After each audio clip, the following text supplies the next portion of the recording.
প্রতিটা রুহু, প্রতিটা মানুষ মালাকুল মাউতকে দেখতে পায়। আপনিও দেখবেন, আমিও দেখব। মুমিনদের কাছে এসে মালাকুল মাউত একজন যুবকের বেশে সাদা ধবধবে জুব্বা পরে সুগন্ধি মেখে মুমূর্ষু ব্যক্তির শিয়রে বসে বলে, ইয়া আইয়াতুহান নাফসুল মুতমাইন্নাহ, হে প্রশান্ত আত্মা, উখরুজি ইলা মাগফিরাতিল্লাহি ওয়া রিদওয়ানি, আল্লাহর ক্ষমা আর দয়ার দিকে বের হয়ে আসো। বলা মাত্রই মুমিনের আত্মাটা স্মুথলি বের হয়ে আসে। কাফান মিন আকফানিল জান্নাহ, হানুত মিন হানুতিল জান্নাহ, জান্নাত থেকে আনা সুগন্ধি কাফনের মধ্যে পেঁচিয়ে তিনি রূহটাকে নিয়ে ইল্লিনে চলে যায়। সরাসরি দেখে মালাকুল মাউতকে। আর যারা ইসলাম বিরোধী, কোরআন বিরোধী, তাদের সামনে এসে মালাকুল মাউত ত্রাস সৃষ্টি করে। আগে ধমক। হাইওয়েতে মাঝে মাঝে ডাকাতি হয় না? বাসগুলোর মধ্যে যখন ডাকাতি হয়, বাসে থাকে 50 জন, ডাকাত ঢুকে 5 জন। এই 5 জনের ভয়ে সবগুলো পেশাব করে দেয়, কারণ ত্রাস সৃষ্টি করে। এসেই চাইনিজ কুড়াল দিয়ে আগে কুবায় দেয় 4-5 জনের। রক্ত দেখে কি দেওয়ার সব আগে রেডি করে রাখে। মালাকুল মাউত এসে কাফের, নাস্তিক, মুশরিকদের সামনে সেরকম একটা ত্রাস সৃষ্টি করে। ভয়ে লোকটা কাঁপতে থাকে। ওর কাছে ভদ্র ভাষায় কথা বলে না, সুন্দর জামা পরে আসে না, কালো কুচকুচে চেহারা, ভয়ঙ্কর একটা রূপ নিয়ে, আকৃতি নিয়ে ইসলাম বিরোধীদের মাথার সামনে আসে, দুর্গন্ধযুক্ত চেহারার দেহ নিয়ে ধমক দিয়ে বলে, ও পাপাত্তা, ইয়া আইয়াতুহান নাফসুল খাবিসা উখরুজি ইলা গাদাবিল্লাহ, হে পাপাত্তা, আল্লাহর রাগ, ক্রোধ আর গজবের দিকে বের হয়ে আয়। মুমিনের আত্মা বলার সাথে সাথে যেমনি মুমিনের দেহ থেকে বের হয়ে জান্নাতি কাফনের ভেতরে ঢুকে, কাফেরদের আত্মাও কি এরকম তাড়াতাড়ি বেরোতে চায় নাকি?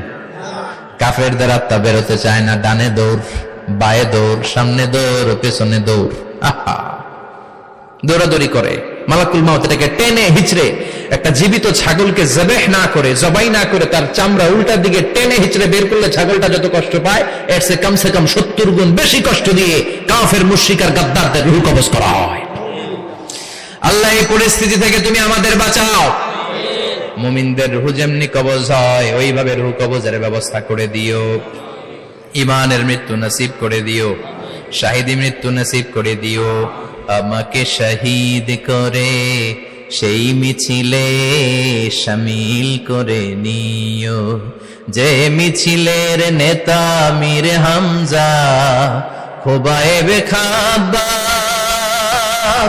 আল্লাহর কাছে ছিল অতি প্রিয়, শামিল করে নিও। আমাকে শহীদ করে সেই মিছিলে শামিল করে নিও। পড়েন আমিন। আর জোরে পড়েন আমিন।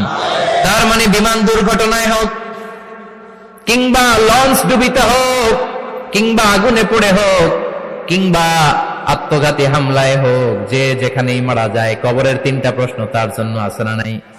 ইসলাম বিরোধীদের জন্য প্রশ্ন 3টা, আপনারা যারা মুমিন তাদের জন্য 4টা, আপনাদের জন্য একটা বেশি। আলহামদুলিল্লাহ। কোন কবরে এসে প্রথম প্রশ্ন করবে, মুনকার নাকির যখন চলে আসবে, 40 কদম যখন আত্মীয় স্বজনরা লাশটাকে কবরের মধ্যে দিয়ে 40 কদম চলে যায়, তখনই ফেরেশতা চলে আসে।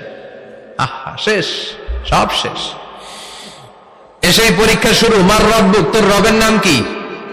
চিল্লায় বলেন, আমাদের রবের নাম কি? আমরা বলবো রব্বি আল্লাহ, আল্লাহ আমারে রব। দমে দমে তনু মনে তারি অনুভব। পড়েন, আল্লাহ আমারে রব। তোমার দুনিয়াতে আমি যেদিকে তাকাই, অথই নিয়ামতে ডুবে আছি সবাই। পাখপাখালির গানে শুনি তসবিহ কলো রব, তসবিহ কলো রব, আল্লাহ আমারে রব। প্রথম প্রশ্ন, তোমার রব কে? আমরা বলবো আমাদের রব আল্লাহ। দ্বিতীয় প্রশ্ন,